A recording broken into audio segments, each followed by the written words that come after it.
नाज़रीन ग्रामी अस्सलामु अलैकुम। जैसा कि पिछले एपिसोड में आप लोगों ने देखा था कि आलियार भाई वैसुलिस के वार से ज़ख्मी हो जाता है और तमाम सिपाही आलियार साहब के गिर्द जमा हो जाते हैं और फिर वैसुलिस वहां से दुम दबाकर भाग जाता है। इस एपिसोड में आप देखेंगे कि अर्तुगरुल साहब अपने सिपाहियों के साथ उसका ताकुब करते हैं, लेकिन एक जगह जाकर वैसुलिस और उसके सिपाही घोड़े पर बैठकर फरार हो जाते हैं। तब अर्तुगरुल साहब अपने सिपाहियों के साथ वापस आलियार साहब के पास आ जाते हैं। सब लोग आलियार साहब को मसनूई सांस दिलाने की कोशिश करते हैं, लेकिन आलियार साहब बेहोश होते हैं। सब लोग परेशान हो जाते हैं। तुर्गुत और बाकी तमाम सिपाही आलियार साहब के पास होते हैं, जबकि अर्तुगरुल साहब सुल्तान अलाउद्दीन से कहते हैं कि अगर आज आप ना होते तो हम काफ़ी मुश्किल में पड़ जाते। तो सुल्तान अर्तुगरुल साहब से कहते हैं, अबू मंसूर, मैं चाहता हूँ कि मुझे फ़िलहाल इसी नाम से पुकारा जाए। तलवार हम चलाते हैं लेकिन ताकत अल्लाह देता है।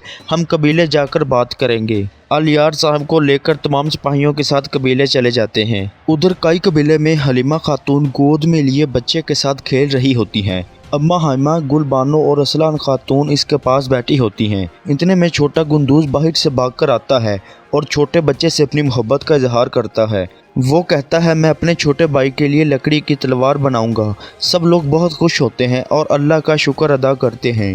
हलीमा खातून कहती है कि अर्तुगरुल साहब कब वापस आएंगे। असलान खातून कहती है, मेरे वालिद की मौत के बाद मैं अब और दर्द बर्दाश्त नहीं कर सकती। जबकि अम्मा हाइमा कहती है कि ऐसी बातें ज़ुबान पर ना लाया करो, अल्लाह का शुक्र अदा किया करो ताकि सब अच्छा हो। इतने में बाहर लोगों का शोर सुनकर सब परेशान हो जाते हैं और सब लोग अपने खेमों से निकलकर कबीले के दाखिली रास्ते की तरफ देखना शुरू कर देते हैं। इन्हें अर्तुगरुल साहब और उनके सिपाहियों का कारवां आता दिखाई देता है। जैसे जैसे कारवां नज़दीक आता है वैसे लोगों के शुबहात में इजाफा होना शुरू हो जाता है।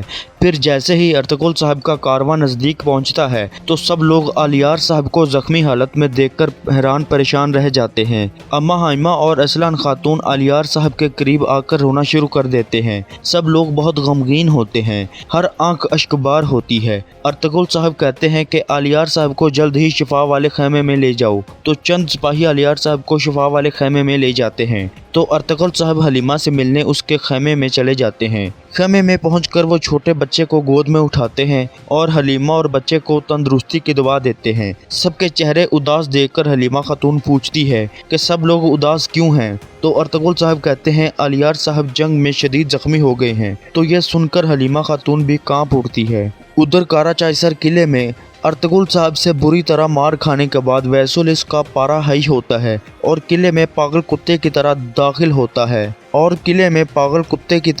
होकर कहता है, मैं कई बार अपने सिपाहियों के साथ अर्तुगरुल का सफाया करने के लिए गया, लेकिन वापसी पर मुझे अपने सिपाहियों के कटे हुए सर मिले।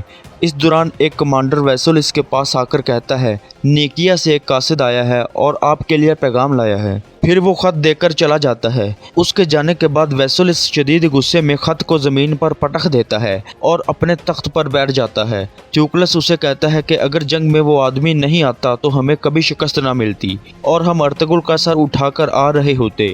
अमूमन वो शख्स शक्ल से ताजे लगते नहीं, लेकिन हम उसे पहचान नहीं सके कि वो कौन था। वैसुलिस कहता है कि वो ताजर तो नहीं पर अपनी महारत से जंगजू ज़रूर लगता है। ट्यूकलस कहता है कि यहाँ कोई ऐसा शख्स है जो लड़ने में ऐसी महारत रखता हो। वैसुलिस कहता है, वो यहाँ का तो नहीं लगता, अलबत्ता शायद सुल्तान के आदमियों में से हो। वो यकीनन हमारा किला फतह करने आ रहे होंगे। अगर हमने उन्हें ना रोका तो वो और ज़्यादा हो जाएंगे। फिर वो काफ़ी ज़्यादा बातें सुल्तान अलाउद्दीन के बारे में करता है। ट्यूकलस कहता है, हम तो ये भी नहीं जानते कि वो कहाँ रहता है। फिर काफ़ी गुफ्तगू के बाद ट्यूकलस कहता है, हम फौरी तौर पर दो सिपाहियों को जाँच पड़ताल के लिए सराय भेज देते हैं। और फिर वो ज़मीन से ख़त उठाकर वैसुलिस को देता है और कहता है, ये ख़त पढ़ लें। वैसुलिस वो ख़त पढ़ने के बाद कहता है, मैंने उसे पहचान लिया है, वो शख्स सुल्तान अलाउद्दीन कैकोबादी है। तो ट्यूकलस कहता है, ये कैसे हो सकता है? सुल्तान ऐसे हालात में अपनी ज़िंदगी को ख़तरे में कैसे डाल सकता है? तो वैसुलिस कहता है, हमें पहले ये पता लगाना होगा कि वो ताजर सुल्तान ही है। दूसरी तरफ कई कबीले के मरकजी खेमे में सुल्तान तलवार उठाकर देख रहे होते हैं कि इसी दौरान अर्तुगरुल साहब वहां आ जाते हैं और अदाब करने के बाद कहते हैं, मैं आपका शुक्र अदा करता हूँ। میں آپ کا شکر گزار ہوں کہ آپ نے ہمارے قبیلے کو عزت بخشی۔ اور پھر سلطان کو بیٹھنے کا کہتے ہیں تو سلطان کہتے ہیں آؤ ارطغرل صاحب ابو منصور کے پاس بیٹھیں۔ پھر ارطغرل صاحب کو کہتے ہیں کاش میں الیار کو زخمی حالت میں نہ دیکھتا، یہ میرے لیے کسی غم سے کم نہیں ہے۔ پھر ارطغرل کہتے ہیں وہ جلد ٹھیک ہو جائیں گے، اور دونوں الیار صاحب کی صحت یابی کی دعا کرتے ہیں۔